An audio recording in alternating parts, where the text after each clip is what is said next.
Dostlar, indi yüzümde birer jırlamasam hiç olma, yarayım mı?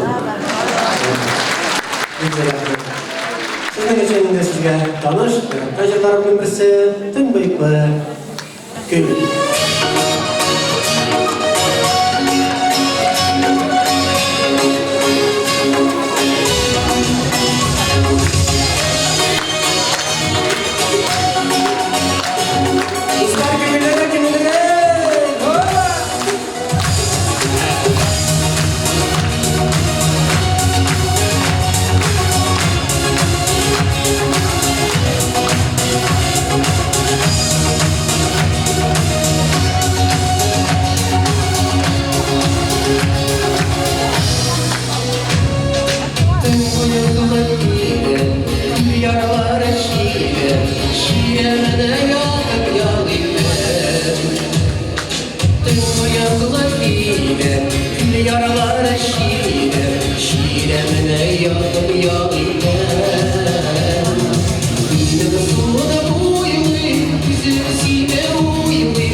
Dostlar, hazır indi tağında bizning rədddən gitken tağında bir kompozitorimizni eski alsak yaxşı aybat bolar deb o'ylayman.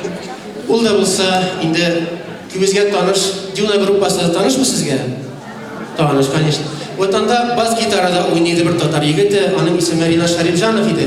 Ul bizning rədddə shunday kompozitorimiz, bizning organizatsiyadagi ham o'zi indi hozir abakam yig'ilmamiz. Ol vereyim mi? Rahmet, Beksun, rahmet. Lidia mı? Rahmet, Beksun, rahmet.